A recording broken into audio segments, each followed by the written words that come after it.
Welcome to Business Aspirin, pain relief for business. Clint has managed a restoration company in Dallas since 2008 and is one of the top drawing experts in his region. Clint is also the co-founder of JobDocs, a software developed to help his team manage their overwhelming volume of projects. On the podcast, Clint brings together business managers and leaders to share with you how they have overcome their business pains and how you can too. And now, here's your host, Clint Junell. Hey everyone, welcome to Business Aspirin. I'm your host, Clint Junell, and today I have with me Micah. Micah is the owner and in charge of Restoration1 of West Denver. Micah, how are you, my friend? I'm doing well. How are you? I'm doing really well. Great to have you on, and thank you for being here. I know that I had to reschedule on you once, and I'm grateful that you came back and are willing to spend this time with me. Thanks for having me. I really appreciate it. Micah, talk to me about Micah Jefferson and talk to me about Restoration1 of West Denver and talk to me about how you got in the space. Just give us the history so everybody gets a feel for who you are and where things came from. Yeah, my name is Micah Jefferson. I originally I grew up an Army brat, so we moved around quite a bit, and we settled in Maryland when I was a little younger, and I went to college at the University of Maryland. Right about my junior year, we went out to a ski resort, and that's when I really first started skiing, and I fell in love with it. So my senior year of college, I decided, hey, you know what? I want to get out of Maryland. Traffic sucks. It's crazy. Let's get out of here. So started to look around. That was the year Denver held the All-Star game, and I was like, that's where I want to go. A buddy of mine moved out here after college, which I hate to say was back in 1998, and I've been here ever since. I spent the majority of my time here in the IT field, IT and operations. I worked for a telecommunications company nearby, and around 2017, I started to hit a midlife crisis and decided I was done. I've been working 70, 80 hours a week for a long time. My kids were at an age where I wasn't seeing them nearly as much as I wanted to. My office was not close to our house. It was about an hour away. And that was the point I just, reached out to my mom. She suggested a entrepreneurial coach. I met with her and did a DISC profile, and she started suggesting a bunch of different businesses, and they were all IT businesses. And I told her, I'm like, I don't want to do this anymore. I'm done. I don't want to be in IT anymore. I want to do something different. She went back to the drawing board and pitched a couple other franchises, including Restoration1. And I really started to hone in on that one. There's some engineering challenges in it. There's some emergency challenges in that. I was a volunteer firefighter in our community for many years. I always liked being involved in emergencies. There's that aspect about it. So I decided to move forward. So 2018, I signed the paperwork and told my boss at the time. She asked, hey, are you ready for another year? And I told her, no, I'm not. I'm done. And she said, do you want to lay me off? Do you want me to lay you off? And I'm like, God, yeah, please. So she waited 3 months and she finally laid me off. And that's when I started Restoration1. Was about August of 18. And it's been a hell of a ride. We've done very well. We're up to 35 employees, and we won Franchise of the Year last year. And it's been awesome. It has not been without its challenges. Sure. But we're finally getting to a point where I can focus on what I need to focus on. I don't have to wear all the hats you have to wear as you first start a business.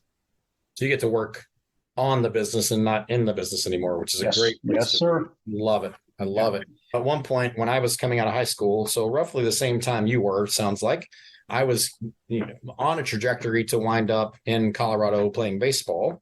And I would contend I'd probably still be waiting tables somewhere, not bathing a whole lot and skiing a lot.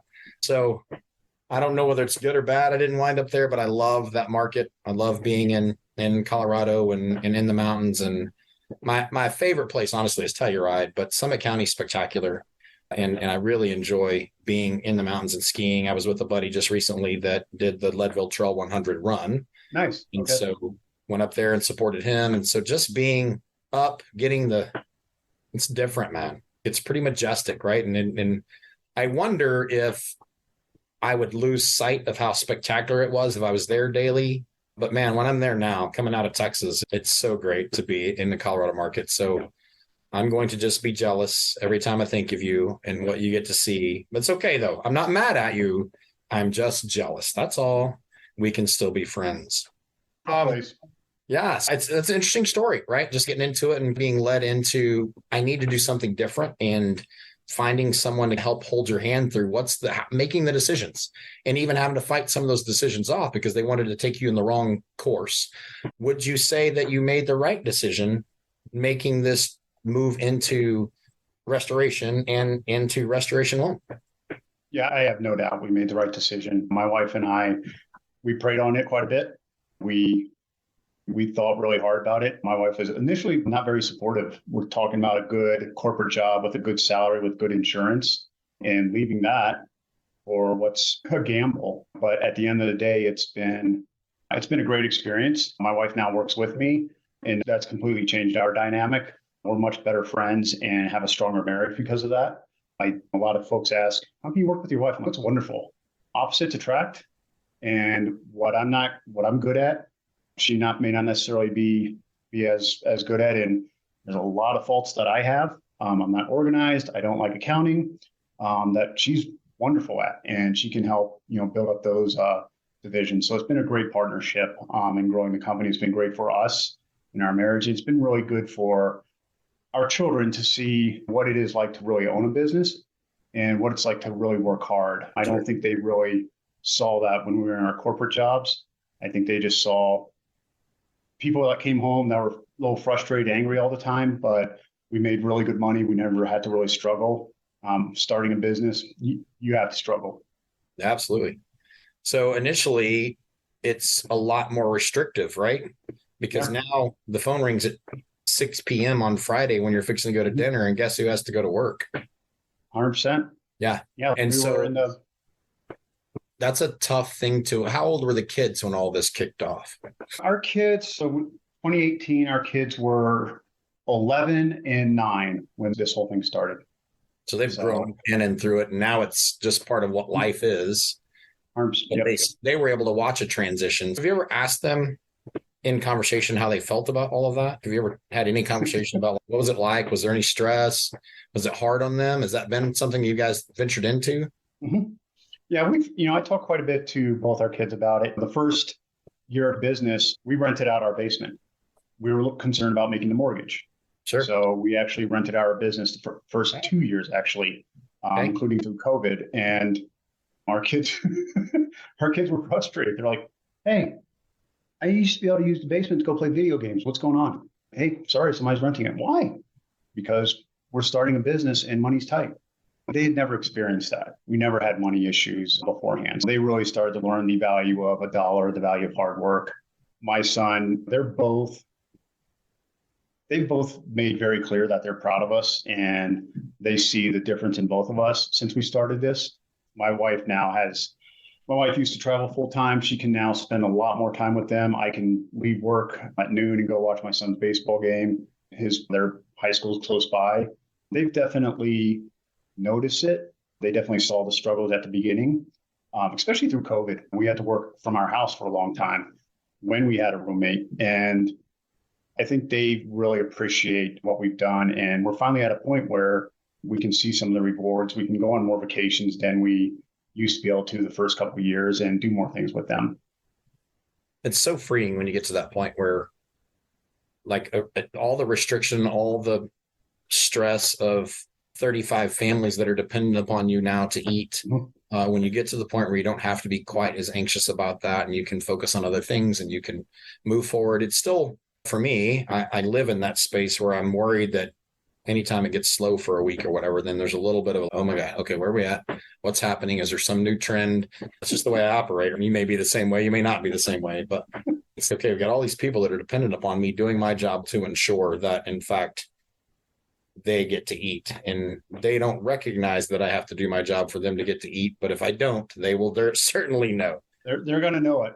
Yeah. It was in the beginning. I spent a lot of time. If we had a slow week, I was a nervous wreck. It was very stressful. Now, when we have a couple slow weeks, hey, that's an opportunity for us to do a lot of things, a lot of training, a lot of cleaning that we wouldn't have the opportunity to do elsewise. So we spend those slow times making sure all the trucks are clean, the equipment's clean, the warehouse is clean, the training on different items. It doesn't stress me out as much as it used to, because I know we have a good business model. We have good sales teams. The business will come. It's just maybe a time of year or something that's slowing down business for a period of time. Yeah, sure. But if you got the systems in place to address all that, you'll be all right. You'll navigate. Exactly. What was the hardest thing you had to endure in opening your business? There's two things. I'm a natural introvert. Talking to clients and convincing clients to go with us, that was really tough for me, but it ended up becoming a skill that I didn't realize I had. The other item was, oh, geez, I already forgot it. Not taking things so personally. I really struggled with in the beginning when a client wasn't happy with our service. I mean, it would keep me up at night. I'd worry about a 1-star review or things like that. What I found is there's no way to please everyone. There's absolutely no way. There are going to be people that are not happy with your service. All you can do is do your best, try and address their complaints, and hopefully come to a solution where everybody benefits in the end. But there's just some people we're never going to make happy. And listening to your intuition when you go into somebody's house and say, this is really a client we want. That's one of the things I've learned is sometimes you walk into a house and you just feel that this is not a job we want. And I've learned on more than one occasion, I'll take the job and I'll look back on it 2 weeks later. I knew it. We should not have taken that job. And I tell our PMs, our managers, if you have a feeling about it, maybe it's not the right job, and let's talk about it. Yeah. And that's a hard lesson to learn on both ends, right? Taking it creates all kinds of problems that you have to navigate and fight through. And then, because what happens is sales guys want you to make sure you're taking this job because they're going to get the commission based off the fact you take this job. But you're like, this is only going to be a problem. This customer is going to be a problem. But when you're early into it, every job seems like you need to have it. You have to have it. Yep. And so you take them because, okay, we're new. And then, but what I've discovered now is I would much rather not have a job that I don't get paid for or have to have a fight about than have the job, do the job, and still not get paid for it and have to have a fight about it. So those jobs become a time suck. They suck so much. They suck the time and the life out of you, and they distract you from the other 30 jobs you have in progress for one client. And it's just not, it's not worth it at the end of the day. It's not worth your time. It's not worth the headaches, et cetera. I love hearing you say that, because that's one of the things that people really need to hear if they're looking at becoming an entrepreneur or doing something where they can build a business is you can't please everybody, and not all jobs are good jobs. Yeah, I know you want that job, but man, if it feels weird in your gut when you get there, man, you got to take a run from that, because it's going to be a problem. That's the reason you feel like it's going to be a problem. So don't think that you're so spectacular that you're going to make it work and make it great and everybody's going to love it, because you might be able to still make it okay, but at the expense of everything else you should be doing, because you're spending all this energy on this one problem. I had a guy tell me one time that was a flooring vendor for us, and we had a client that was a little bit difficult and needed some help getting some stuff done. And he told me, and I'm like, I remember this, and kudos to him for doing it. He's like, look, man, I'm not interested in making somebody else's problem my problem, because this one is a problem, and I'm not interested in making that problem my problem. And I'm like, that's fair. I get it. And I love that concept. I think that's a great perspective that you have. And I appreciate you stating it, right? And being willing to say that out loud on a podcast, because a lot of people need to hear it. Trust your instincts. That's the biggest thing I've heard. And I like how you phrased it there is sometimes you can overcome and win that customer over and properly manage that customer. It's going to be at the expense of so much, right? So many other things. And it typically is just not worth it. Yeah. I've learned that lesson. I don't know that all my people have fully learned that lesson still, because they don't, like, there's still some that we're like, okay, man, you go ahead. I'm going to tell you how this is going to go. And then after this one goes that way, let's have another conversation about how we address these in the future. And I let some of my guys stumble across that. And it's just, you have to, you can't tell them.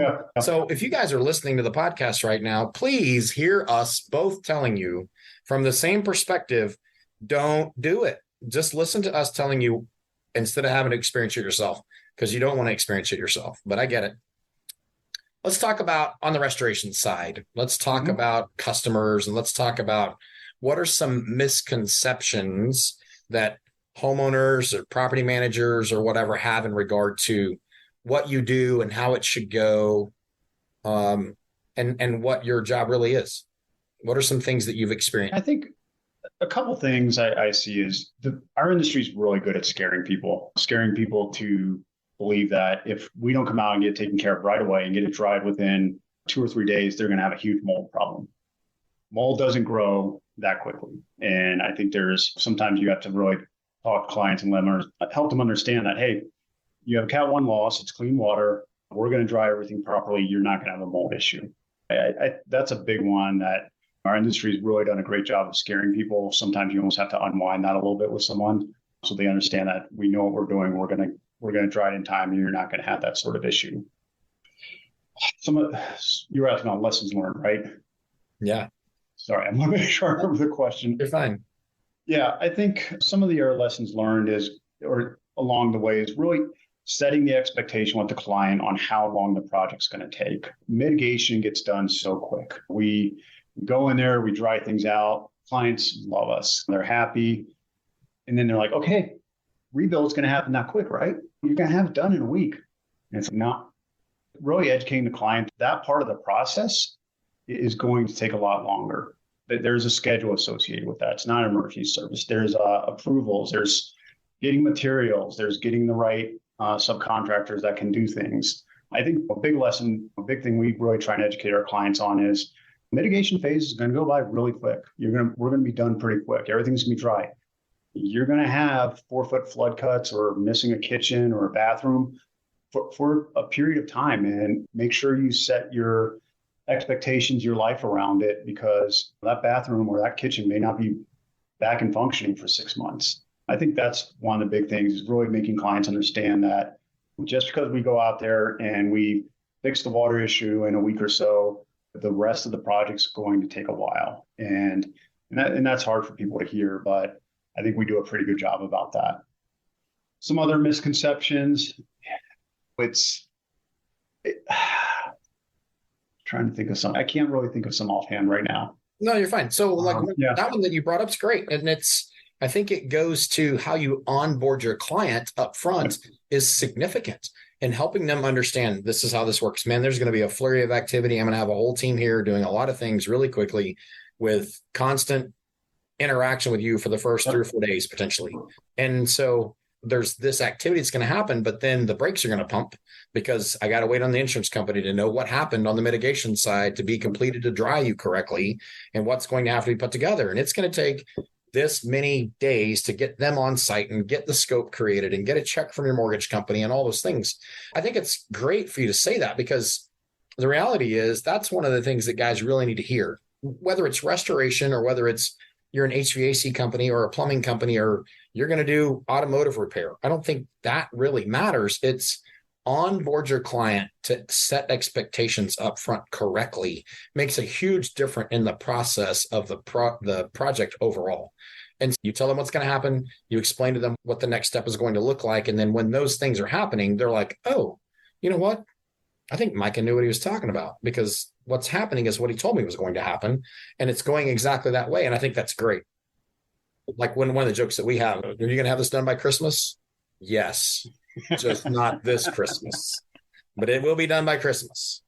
So it's just unfortunate that people seem to believe that all this takes no time, but everything that they do in their world, they recognize is now slower and harder to deal with. And supplies don't exist here, and I can't get this product, and whatever the case may be. But man, in regard to their house, they expect it to happen quick, and it's just unfortunate. So you save a lot of pain for everybody if you are just truthful with them up front on expectations. Yeah, it's funny. You talk about another lesson learned. You just touched on something there is don't commit to a schedule before the project even begins. We have had sales guys say, oh yeah, you need that done by November? Yeah, it's mid-October. We'll have that all built back by then. We'll have it back by Thanksgiving. Don't ever commit to timelines till you really understand them, because we've done that, and Yeah, those never turn out well as well. In terms of onboarding, 100% agree.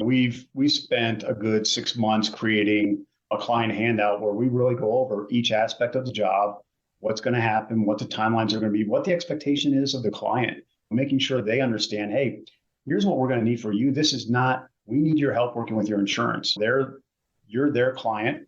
You are the one they're going to listen to. Here's things we need from you in order to get things done quicker and get approved quicker. So we really try and set that expectation.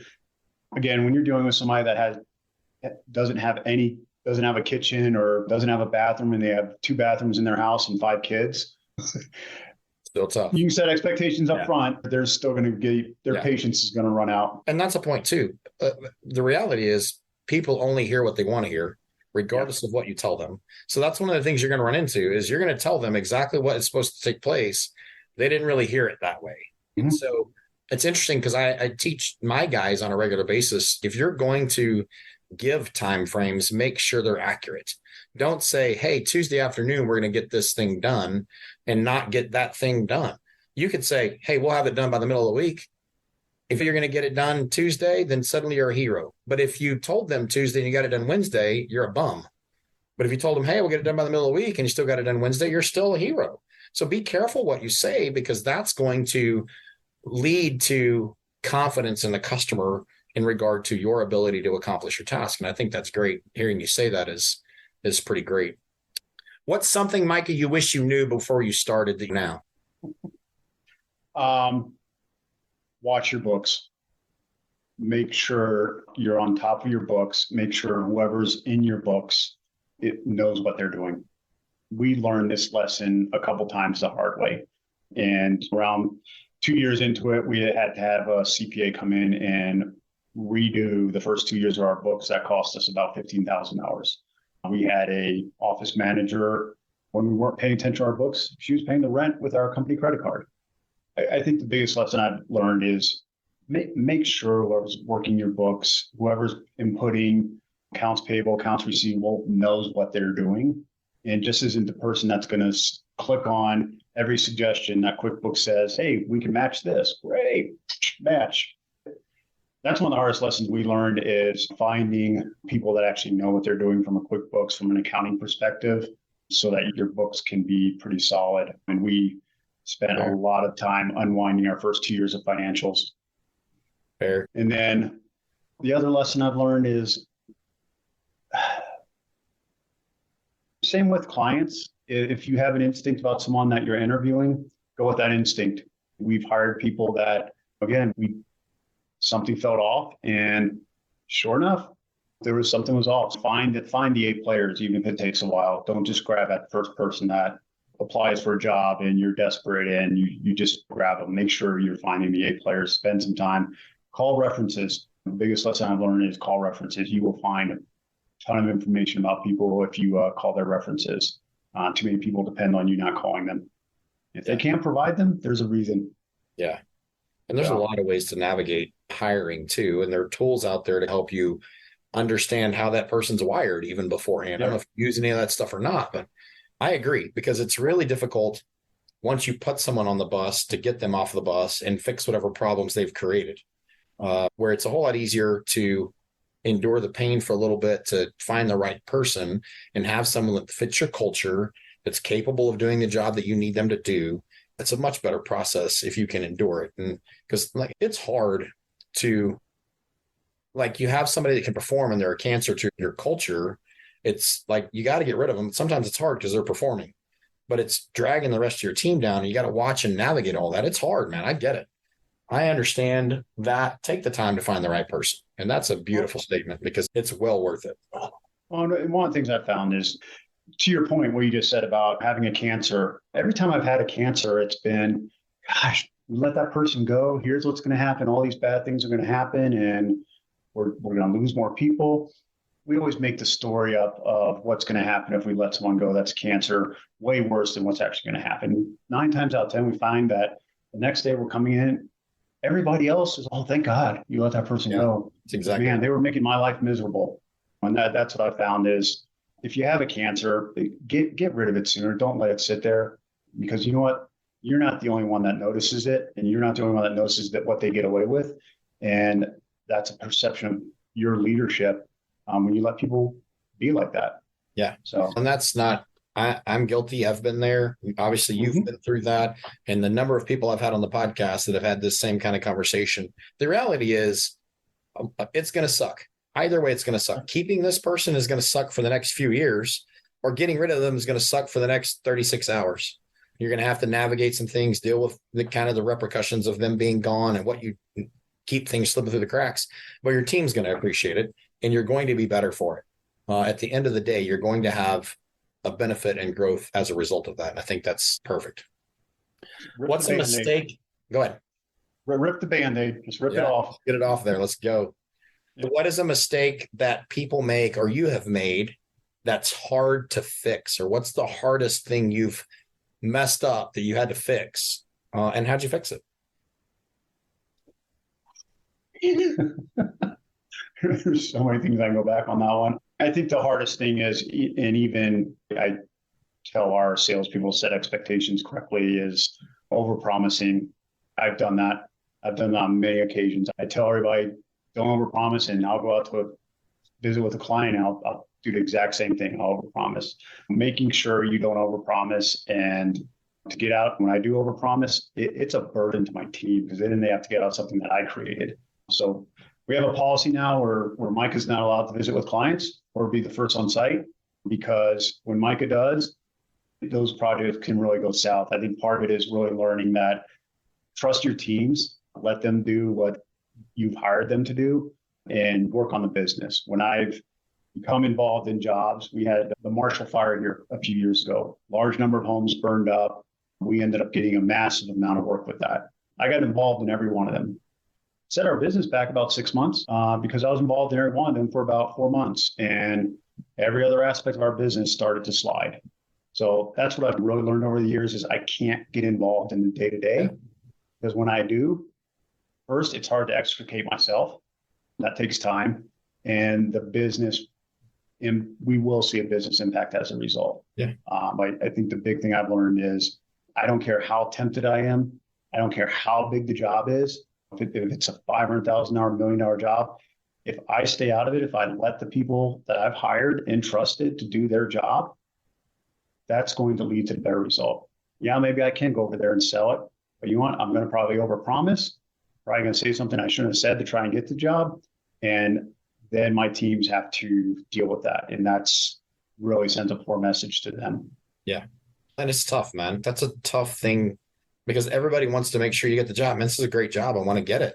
Yeah. And there's a natural tendency in us to want to make whatever promise it's going to take to secure the job. And sometimes people don't really want to hear what we think they want to hear. They want to hear what's right and the truth, but we're delivering that information because it seems like that's an easy way to get them to sign the contract. And you're right. Then you become the bottleneck because you've created this promise that really isn't inside your normal method of operation in your wheelhouse. And I get it. Like I've done it. I know how it goes. And then what happened for me was I recognized that I had some sales guys that were making these promises there's no way we could fulfill because they wanted to get these jobs and get these commissions.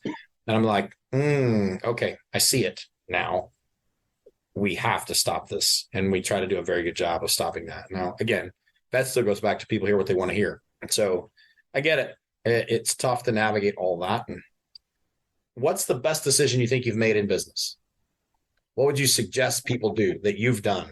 Like, look, this is a great decision. For me, honestly, and just all truthfulness, it's been bringing my wife into the business.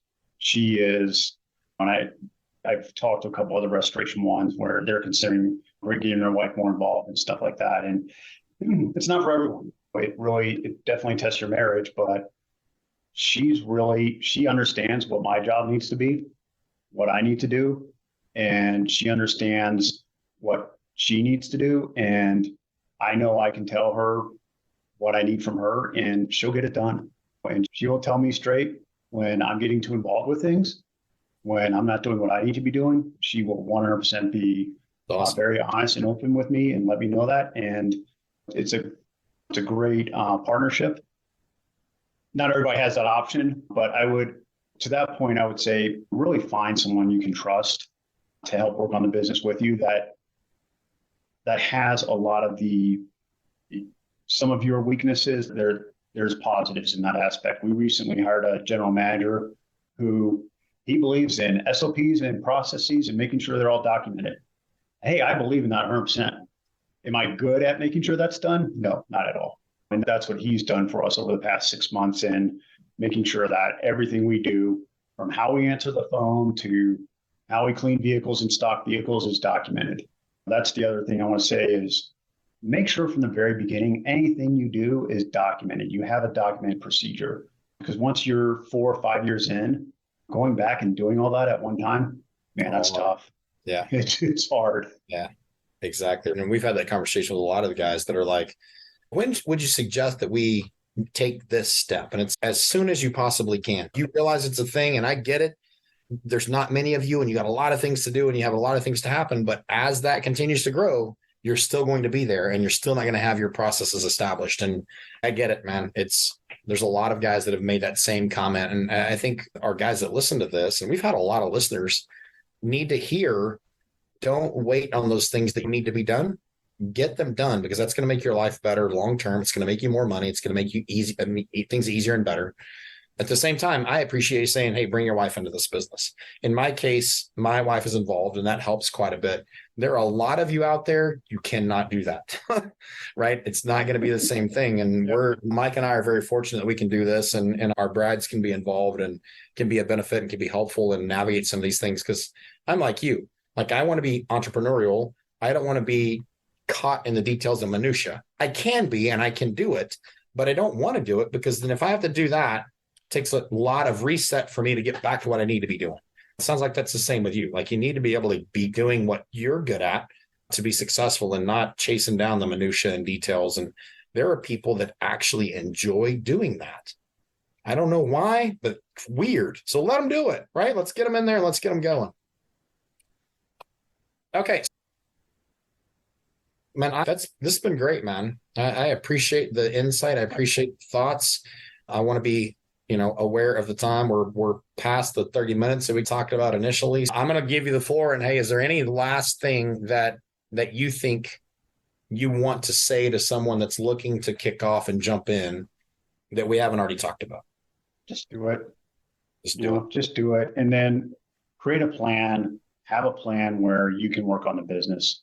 I see a lot of owners that start off being the technician, and they get into that pattern, and it's hard to get out of. It's so hard to get out of and start really being a business owner and working on the business. The sooner you do that into the business, the better off your business is going to be.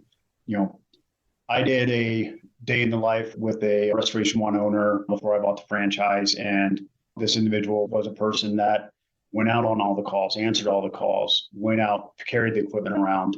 I went home, told my wife, I'm like, what I've just learned today? I learned exactly what I'm not going to do when I open this business. I'm not going to do that. And I swore, I wasn't going to be on the truck, putting equipment on jobs and things like that from day one. Hey, when we get a big surge, when we have big jobs come in, I'll be the first person to run out there and grab equipment and help set it up. But I don't want to be there every day doing that. And fortunately, we've gotten the staff, we've gotten the technicians, we've gotten the people that can do that, so that I can sit here and have interviews with great people like you and focus on growing our business. Yeah, I think that's beautiful, man. And I love it. I love it.